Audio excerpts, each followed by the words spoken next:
Hey guys, it's me Ale, welcome back to my channel. Today I thought I would take you guys through all my work that I did in my first semester of interior architecture, kind of like as a follow-up for my portfolio video and for my day in the life as an interior architecture student video. The reason I'm only showing you work from my first semester is because I will be changing course.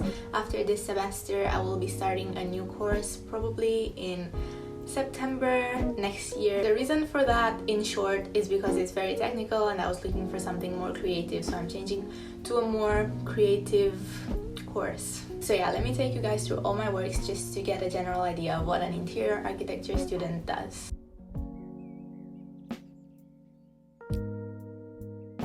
Our first ever assignment was called Inside Out. We were given a light adjective, so mine was luminous, and we had to make a box that kind of reflects that light adjective, and we had to take photos of it to see what it looks like from the interior. So from my box I thought that I would play around with the stages of the sun, which is why I cut windows on every side of the box, including the top. For the sunrise you would see the sun coming from this window, then midday you would see it coming from the top, and so on. They really like it when you include diagrams, so I made a little diagram and I also put some photos of my light box. For our second task we had to take photos of our model inhabited with two different scales, just to show like variety of how big our building could be in real life. And these are my two comparative photos. This thing, I don't even know what it is. It was supposed to like signify how the window and the shadows work, I guess. For our third task for this assignment, we had to make little elevations and sections of our box. An elevation is basically the way you see the walls when you look at them like straight ahead. So these are the elevations, the 4 elevations of all 4 walls. And the section is you cutting the box in half and looking at it after you cut it, if that makes any sense. It took a lot of people a lot of time to like figure out how a section works. I kind of knew it beforehand, so I didn't have to like figure it out, but yeah. This is something we did in our digital side of this module. We basically had to use a photo of our light box and design it in Photoshop, just like you would design an interior. I decided to make it into an art gallery. I just put 2 people here. I played with the shadows and put some fairy lights on top just because I wanted to be extra. Our second assignment is probably the one I hated the most because it was the most technical one out of all of them. It was called Precedent, and we had to look at an existing building and analyze it, research it, and make a model out of it. This was group work, but there were only 2 people in my group, so it's basically me and my friend. And we struggled quite a lot.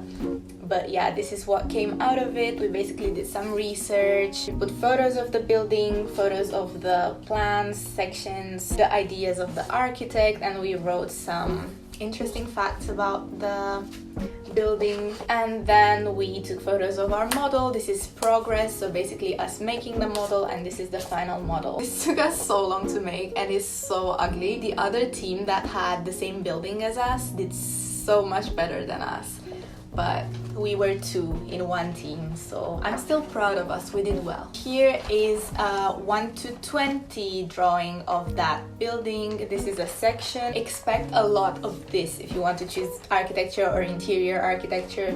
Expect a lot of technical drawings, a lot of sections, elevations, plans. You'll have to do a lot of that, which is the part I don't really like because I don't really get to be creative, you know. For our third assignment, we had to do 2 site visits at a museum. It was called the Horniman Museum. We were assigned one certain area, so each one of us on the course had a different area that we had to measure and draw to scale. So these are just some small sketches that I did with the measurements to figure out how to do my bigger drawings later on. And these are some photos of the museum, of my area of the museum. Then come my 1 to 20 drawings of the area. This is a section and this is an elevation. I also have a plan somewhere. I really don't know where it is. As I said, expect a lot of sections, plans, and elevations. You're gonna work for so long on them and you might be disappointed because they're never good enough, which is like fair, obviously, because you're supposed to learn, but just prepare for a lot of hard work and drawing. Oh, I actually found my plan as well. Here it is. This page is just some research I did of the museum. This is just a map, and these are photos I took of every room, and then a little description of every room. For our last project for this module, I don't have all of it, so I'm not going to show you anything, but I'm going to explain it to you. In the same museum, there was a little gallery space, an empty gallery space, and we had to design an object for that gallery space. This project for me, or the parts that I did, consisted of a lot of trial and error, a lot of brainstorming, a lot of ideas that didn't work out, so I had to ditch them and finally focusing on one idea, and then actually putting everything together, putting my thoughts into drawings, into words. It's a very hard process, and I actually did enjoy, I enjoyed this project quite a lot. I found one of my sheets for this project.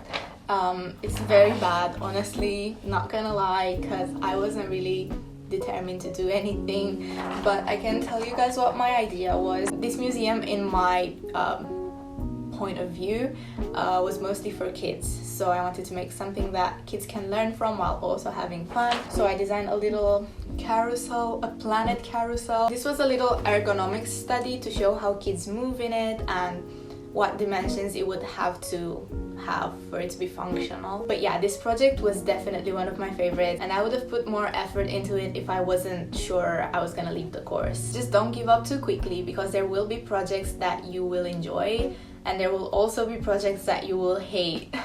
But yeah, just try to look at the good side of it, and if you like most of the things that you're doing, then just stick with it, even if there's something you don't like. I tried to have that mentality at the beginning of the course, but I would keep going and going and going with that mentality, and it wasn't really getting me anywhere, because the things I didn't like were way more than the things I actually did like, and I felt very down and unmotivated, I guess, and I just decided it wasn't something for me. And for this module, we also had to have a design diary, which is mostly parts that aren't good enough to put in the portfolio, but are still necessary to show your thought process, your ideas, the hard work that went into the project in your portfolio. The first thing in my design diary is this.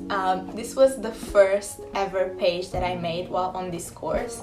I wasn't really sure what they wanted from me, and this was definitely not something they wanted in the portfolio. These were the elevations and sections that I did first on graph paper before transferring them on the tracing paper. It's basically the same thing, I just traced over these. This is my initial model of the light box. As you can see, compared to my final product, these windows are way smaller. This was my first section of the Delta shelter on tracing paper. My tutor was like, "This is so bad, just do it again." But I still kept it in my design diary to show how I improved, I suppose. And this is the plan. And here are just some more photos of our model making.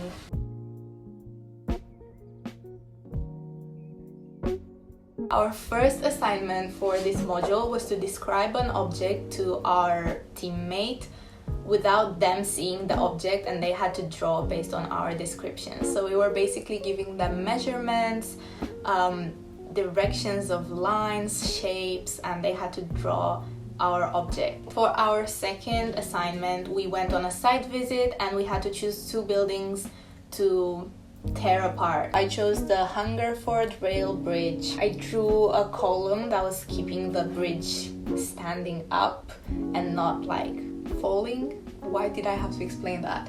And I annotated it with the materials that it was made of. Then I drew the bridge and I colored the bearing and spanning elements with different colors. And for my second building, I did the ticket office from the London Eye. So I just have a top view, a side view, actually a front view, a side view, and this was the view of the elements that were going into the water. And for another assignment, which I also kind of hated, we had to build a bridge. We were teams of 5, and each team was given a certain amount of materials. We couldn't use any more materials than what we were given, and we had to make a bridge that would hold a certain weight. On this side, I just put some initial sketches and ideas, the things that our team decided on. This is some progress photos from when we were working on the bridge. This is just a photo of our final bridge. I feel like it turned out pretty cute, not gonna lie. It didn't hold that much weight, but it did win, like, what did it win? It won something, best structure. Then because it didn't hold that much weight, I put some tracing paper over it and tried to fix it to add some more elements that would make it stronger. And this is just some diagrams of the forces that act on the bridge and how the bridge broke. And this is just a little detail drawing of how the bridge actually broke and the breaking process that I described next to it. We had some other assignments for this class, but again, since I don't have to submit my portfolio, I thought it would not really be helpful for me if I worked on them.